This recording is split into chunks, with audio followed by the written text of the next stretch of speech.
Assalamualaikum warahmatullahi wabarakatuh. Selamat sore.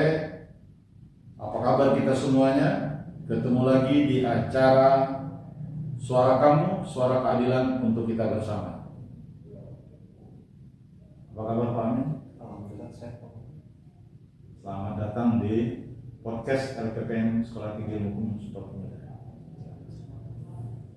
Di acara ini kita sangat bersyukur bisa hadir narasumber kita yang kita tunggu-tunggu dan kita nanti-nantikan, Bapak Kandidat Dr. Muhammad Amin SHMH. Beliau ini profesi sebagai dosen Sekolah Tinggi Ilmu Hukum Supermuda. Di samping itu dia banyak juga aktif di kegiatan-kegiatan lain di salah satunya lembaga bantuan hukum dan pernah ditugaskan oleh negara sebagai hakim ad hoc di pengadilan negeri.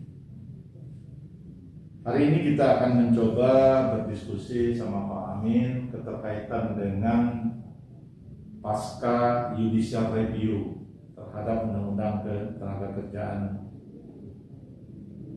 di Republik Indonesia atau Undang-Undang Nomor 6 tahun 2023. Pak Amin, ini sangat mengganggu kesibukannya. Hari ini kita akan mencoba membahas dan menguliti beberapa hal-hal yang berhubungan dengan ketenagakerjaan. Siap Pak. Pak Amin selaku praktisi, di samping itu sebagai pengajar, bagaimana Bapak melihat keterkaitan dengan pasca putusan Mahkamah Konstitusi terhadap judicial yang beberapa kali ya terhadap undang-undang kemarin dengan istilahnya konstitusional bersyarat, kemarin beberapa judicial review juga, ada beberapa diterima dan ada beberapa ditolak. Bagaimana ke depan masalah ketenagakerjaan kita Pak? Oke, baik Pak Bambang. Jadi pasca putusan Mahkamah Konstitusi 31 Oktober 2004 kemarin, Ya. itu terkait pengujian Undang-Undang 6 tahun 2023 Undang Cipta Kerja. Dan di sini Mahkamah Konstitusi ada 5 yang dikabulkan oleh Mahkamah Konstitusi di situ. Salah satunya itu terkait dengan pengupahan, karena pengupahan di dalam Undang-Undang Cipta Kerja ini tidak dimasukkan sistem pengupahan. Jadi tentu ada konsekuensi ya, terhadap judicial review terkait masalah pengupahan. Apa yang mendasar ya, sehingga organisasi perburuhan ya, atau organisasi ketenagakerjaan ya, yang mendorong terhadap pasal-pasal keterkaitan pengupahan itu, apakah ketidakadilan atau memang merugikan pihak perusahaan, menguntungkan pihak perusahaan sehingga merugikan bagi pihak pengguna atau pemberi tenaga kerja itu. Ya, jadi di Undang-Undang Cipta Kerja itu terkait dengan upah minimum sektoral provinsi ya, yang tidak dimasukkan di dalam Undang-Undang Cipta Kerja. Nah, kenapa Undang-Undang Cipta Kerja tidak memasukkan upah sektoral ini? Karena biasanya upah sektoral ini lebih besar Pak dari upah minimum provinsi atau upah minimum kabupaten kota di situ. Kalau kita kembali kepada upah sektoral, tentu kan ini didasarkan kepada pendapatan bruto daerah, artinya kan, atau boleh dikatakan fluktuasi kondisi pertumbuhan ekonomi daerah. Tentu kan daerah ini kan punya masing-masing ya. Artinya kondisi, ada yang daerah miskin, ada yang daerah yang setengah miskin, ada daerah yang kaya. Nah, kalau kita kembali ke beberapa daerah, misalnya di Sumatera Selatan, ya kita tahu sendiri bagaimana kondisi ekonomi di Kalimantan, di DKI misalnya. Apakah ini juga mempengaruhi dalam keterkaitan judicial review tadi? Oke, sebenarnya pemerintah dalam menyusun upah minimum provinsi, upah minimum kabupaten kota, dan upah minimum sektoral provinsi itu ada formulasinya itu Pak. Jadi dari satu daerah ke daerah yang lain upah formulasi berbeda. Itu ya. Karena kalau UMP itu ada formulasinya itu UMP tahun berjalan ditambah inflasi ditambah pertumbuhan ekonomi, nah, sehingga muncullah besaran upah UMP di daerah tersebut. Nah, sedangkan upah minimum sektoral provinsi itu terkait dengan sektor-sektor tertentu, Ya. seperti pertambangan, perbankan, Industri-industri lain. Jadi dia memang lebih besar dibandingkan dengan UMP atau MK tersebut. Tadi sudah kita dengar beberapa penjelasan Pak Amin keterkaitan pengupahan. Kira-kira Pak Amin misalnya sih, kemarin kan boleh dikatakan pembentukan atau pengesahan Undang-Undang Cipta Kerja ini kan menuai kontroversi yang begitu banyak ya, antara pemerintah dengan masyarakat ya, antara pemerintah juga dengan pihak pelaku usaha kan. Nah, kalau di dalam undang-undang yang baru ini bagaimana keterkaitan pengupahan dan pesangonnya apabila terjadi pemutusan hubungan kerja ya, artinya kalau mendapat pesangon, apakah dia diputus karena dia berhalangan tetap atau dia pemutusan hubungan kerja keterkaitan kinerja yang kurang bagus, apakah dia pemutusan hubungan kerja di mana perusahaan tidak mampu lagi untuk merekrutmen sebagai tenaga kerja dengan kondisi perusahaan yang belum begitu sejahtera atau berdampak kepada risiko kebangkrutan. Bagaimana? Ya, jadi kalau dasar perhitungan pesangon itu biasanya kan dari UMP atau MK. Nah, jadi misal UMP di sekitar Palembang misal 3,5 juta, nah maka itulah yang menjadi acuan dasar perhitungan pesangon. Nah, jadi aturan mengenai perhitungan pesangon itu terkait upah pokok plus tunjangan yang sifatnya tetap. Nah, di luar itu tidak bisa menjadi dasar untuk menghitung pesangon. Kalau misalnya dia kan kadang-kadang begini Pak, perusahaan itu kadang-kadang boleh dikatakan dalam arti tanda kutip licik. Dia takut sekali memberi PHK ya, apakah individual, apakah PHK massal. Nah, maka seolah-olah dia melakukan sebuah intervensi sehingga karyawan di perusahaan itu kan tidak betah atau tidak nyaman lah istilahnya kan, sehingga ada niat untuk mengundurkan diri. Nah, bagaimana Bapak seorang praktisi dan pernah juga sebagai hakim ad hoc yang menangani kasus sengketa seperti itu, banyak tidak terjadi hal seperti itu? Ya, kalau dalam praktik banyak sekali Pak. Nah, jadi kalau seandainya, jadi kita tuh ada yang namanya pengunduran diri secara sepihak atau secara sukarela ya. Nah, kalau secara sukarela ini artinya kita memang sebelum 30 hari itu sudah mengajukan surat untuk pengunduran diri. Nah, sedangkan pengunduran diri sepihak ini biasanya itu dia mangkir 5 hari kerja berturut-turut tanpa alasan yang patut, nah, maka biasanya di dalam praktek di lingkungan perusahaan dia dianggap mangkir, maka dia dianggap mengundurkan diri. Jadi hak mengundurkan diri itu beda, dia nggak berhak untuk mendapatkan pesangon. Sama kalau dia mengundurkan diri. Ya, Tapi tadi kan sudah saya singgung ya, seketika dia terintervensi lah istilahnya kan, atau diberi ketidaknyamanan kan, tinggal pilihannya kan, saya bekerja tapi tidak nyaman, kalau saya mengundurkan diri maka saya diberhenti dengan tidak hormat lah istilah dan tidak mendapat pesangon. Nah, bagaimana antisipasi hal seperti itu kalau terjadi gitu Pak? Ya, memang biasanya perusahaan itu ketika dia mau memberhentikan seseorang, maka biasanya dibuat skenario. Dia nanti dibuat tidak nyaman, kemudian biasanya dia dimutasi. Nah, maka ketika terjadi hal yang demikian, maka pekerja harus nurut. Nah, kalau pekerja tidak nurut, dia tidak menghadap untuk kembali bekerja, maka dianggap mengundurkan diri. Artinya begitu lemah, artinya kedudukan kita sebagai tenaga kerja ya, atau disebut kalau bahasa katanya buruh lah artinya kan. Ada upaya-upaya hukum misalnya perlindungan di luar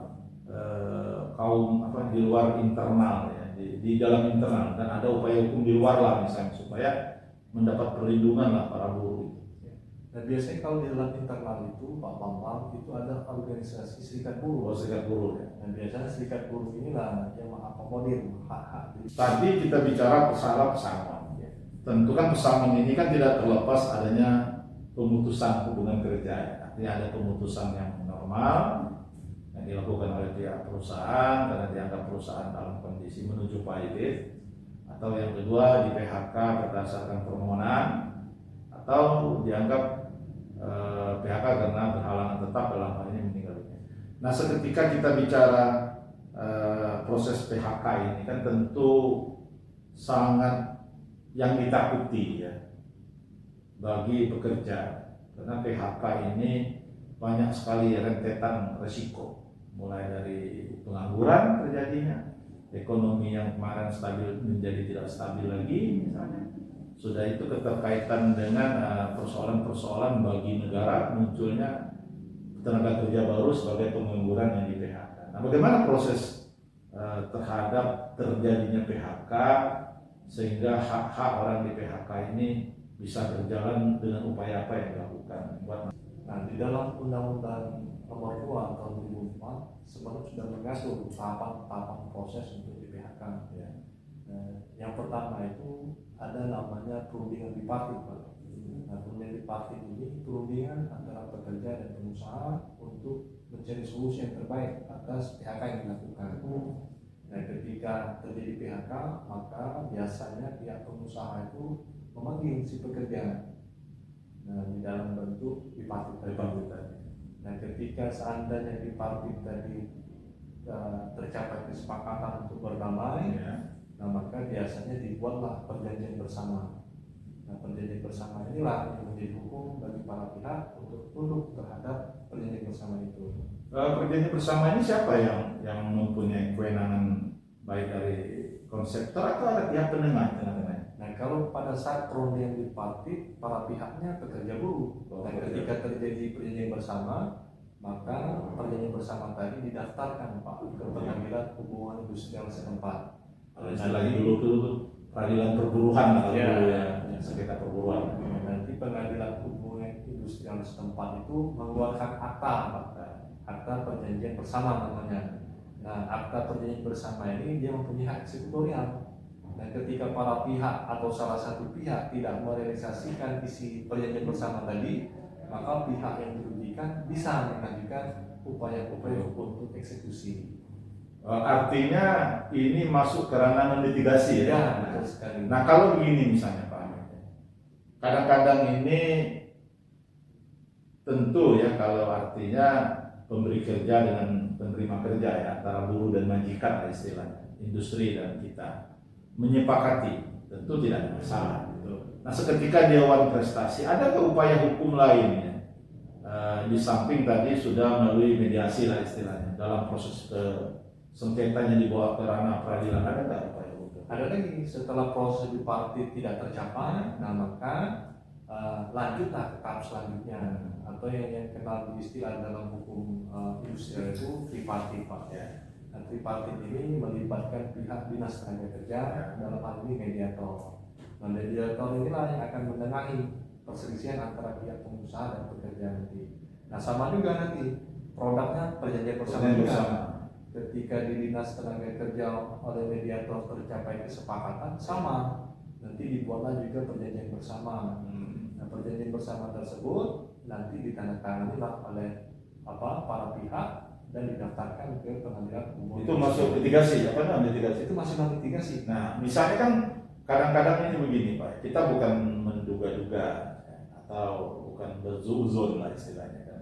Kadang-kadang dari dinas ketenaga kerja itu sendiri kadang-kadang lebih memihak kepada pihak perusahaan. Nah, umpamanya ada terjadi seperti itu, ada upaya gugatan di peradilan perselisihan industri itu? Ya, jadi ketika di tingkat mediasi atau tripartit ini sama juga tidak tercapai kesepakatan, nah maka dinas tenaga kerja akan mengeluarkan anjuran atau risalah penyelesaian perselisihan hubungan industrial. Nah, anjuran atau risalah inilah sebagai tiket untuk masuk menggugat ke pengadilan hubungan industrial. Oh, jadi ini tidak bisa langsung dulu ya? Tidak bisa. Harus ada tahap-tahap dulu ya? Betul. Karena jangan sampai begini Pak Amin ya. masyarakat ini kadang-kadang kan tidak tahu, atau para pekerja ya, dia tidak tahu, dia langsung masuk kepada ranah litigasi karena dia sudah mempunyai kesimpulan dengan dugaan sementara tadi. Kalau dibawa ke sidang tripartit ya, tripartit tadi ada kepentingan yang lebih banyak diperhati, ada kepentingan penguasa, ada pihak perusahaan lah artinya. Oh, kita bisa langsung ke sana dengan melalui tahapan-tahapan yang sudah dilakukan. Betul. Nah, seandainya sudah mendapat keputusan yang inkral, tetapi masih juga prestasi lah terhadap eksekusi atau terhadap putusan tadi. Apa yang bisa dilakukan sebagai upaya terakhir yang kita lakukan sebagai korban pemihakkan tadi, Pak? Oke, nah jadi di dalam pengadilan hukum industrial itu, Pak, itu nggak ada mekanisme banding. Ya. Jadi upaya hukumnya hanya kasasi. Ya. Peninjauan kembali juga tidak ada. Nah, jadi ketika sudah inkrah, maka proses eksekusi. Dan nanti eksekusi itu dipanggil pihak perusahaan dan pihak pekerja untuk merealisasikan isi dari putusan tersebut. Nah, kalau seandainya juga pihak perusahaan, misalnya yang dikalahkan di sini, tidak merealisasikan perintah pengadilan, maka ketua pengadilan akan bisa membekukan izin dari perusahaan tersebut. Nah, artinya eksekusinya bukan saja kepada kewajiban yang membayar, tapi ada risiko administrasi terhadap pembekuan atau penutupan sebuah perusahaan. Nah, Pak Amin misalnya, kadang-kadang antara majikan dengan pengguna atau penyedia kerja ini kan sangat tidak ada yang dia mau konflik. Tapi seketika perusahaan itu tidak lagi mampu ya, dari segi finansial, atau boleh dikatakan menuju ke pilot lah istilahnya.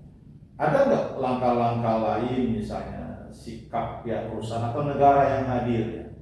Kalau terjadi PHK massal misalnya, di mana perusahaan tidak mampu memberi pesangon, sementara yang di PHK ini kan butuh kehidupan. Ada nggak kehadiran negara di tengah-tengah seperti itu? Ya, dalam hal ini pemerintah untuk membiayai. Ya, kalau sepanjang perusahaan tersebut plat merah mungkin ada, Pak. Ada. Nah, tetapi kalau untuk perusahaan swasta tidak ada. Nah, misal yang Bapak bilang tadi, misal si perusahaan tadi PHK, tapi mau membayar pesangon tidak ada uang. Nah, maka di situ bisa menempuh upaya hukum kepailitan. Karena upah buruh itu termasuk jenis kreditur preferen di situ. Kreditur yang diistimewakan. Jadi harus didahulukan. Nah, jadi itu ketika si perusahaan tidak bisa membayar utang si pekerja dalam rangka bangkrut, nah, maka ada jalur hukum lain yang disebut dengan PKPU, kepailitan. Nah, bisa juga menuntut PKPU dulu, baru sudah itu. Ya, baru ketika PKPU itu tidak direalisasikan, maka jatuhlah pilot terhadap perusahaan tersebut, maka dikenal dengan pari passu pro rata ini. Utang kreditur dan utang kreditur lainnya akan dibayarkan secara pro rata di situ. Kira-kira begini Pak Amin ya, kalau kita melihat sekilas tadi lemah sekali ya kedudukan buruh itu artinya. Ada nggak kemungkinan misalnya dibuat sebuah sistem baru, kalau dikatakan jamkes ketenaga kerjaan lah istilahnya, bisa nggak tercover ke sana misalnya di PHK karena dia ada iuran ketenaga kerjaan sebagaimana penambah pesangon kepada buruh yang di PHK kan? Ya, sebenarnya pihak perusahaan itu kan dia ada BPJS ketenaga kerjaan di situ. Apalagi ketika si pekerja tersebut sudah menjadi karyawan tetap, maka hak-hak kesehatan sudah dijamin oleh perusahaan. Ya. Nah, sama juga ketika perusahaan si pekerja tadi di PHK, maka dia bisa mencairkan BPJS ketenaga kerjaan. Apabila dia pensiun normal, maka di situ ada hak dana pensiun di situ, bisa dia cairkan di situ. Nah, sebenarnya aturan-aturan itu kalau perusahaan itikannya baik, mungkin bisa lah mengakomodir hak pekerja buruh tadi. Pak Amin ini kan praktisi tadi saya dengar, dan saya juga melihat beberapa gagasan pandangan Pak Amin tentang ketenaga kerjaan. Harapan ke depan sebagai penutup dari Pak Amin untuk para buruh yang kedepannya supaya dilindungi lah, jangan sampai nanti kebijakan-kebijakan yang dikeluarkan oleh pihak perusahaan tidak menguntungkan pihak buruh. Apa pandangan Pak Amin ke depan? Ya, pertama buruh itu harus kritis. Oh itu. Kritis dengan aturan-aturan atau kebijakan-kebijakan yang dikeluarkan oleh perusahaan, apalagi kalau terkait masalah hak. Nah, sepanjang ini banyak sekali buruhnya yang tidak kritis, kebanyakan terima. Nah, untuk kedepannya ketika ada regulasi atau peraturan atau kebijakan perusahaan yang dikeluarkan terkait dengan hak pekerja buruh harus kritis. Apakah sudah sesuai dengan UIP atau NK? Ya. Ketika sesuai, ketika tidak sesuai, ada mekanisme yang harus dilakukan di situ supaya hak-hak buruh itu terjamin. Betul. Tapi saya juga berpikir kadang-kadang begini. Pertama, di samping regulasi dari Pak Amin ya, perlu juga penyatuan satu pintu organisasi perburuhan. Jangankan kalau kita lihat ada KPSI, ada yang lain-lain. Nah, kadang-kadang kepentingan ini lebih banyak masuk kepada kepentingan organisasi, sehingga ada hal-hal seketika dia dirugikan bergabung di KPSI apa yang lain-lainnya, dia buka sendiri dan kadang-kadang ditarik-tarik ke dunia politik tentang organisasi perburuhan misalnya kan, ini akan berdampak pada kerugian ke depan. Saya rasa dan lebih bagus ya berdirilah sebagai organisasi yang betul-betul memperhatikan kepentingan buruh itu sendiri. Terima kasih banyak Pak Amin sudah hadir bersama kami di podcast LPPM Sekolah Tinggi Ilmu Pemuda. Sukses selalu, mudah-mudahan ke depan jangan bosan-bosan untuk kami undang lagi dan kami ajak untuk berdiskusi dalam tema yang lain, tetapi untuk kita sama membicarakan tentang keadilan bagi masyarakat. Terima kasih. Siap. Selamat bekerja. Siap. Terima kasih para pemirsa di channel YouTube LPPM Sekolah Tinggi Ilmu Hukum Sumpah Pemuda. Mudah-mudahan apa yang kita dengar bersama-sama tadi akan membawa ilmu baru bagi masyarakat kita. Suara kamu, suara keadilan untuk kita bersama. Assalamualaikum warahmatullahi wabarakatuh.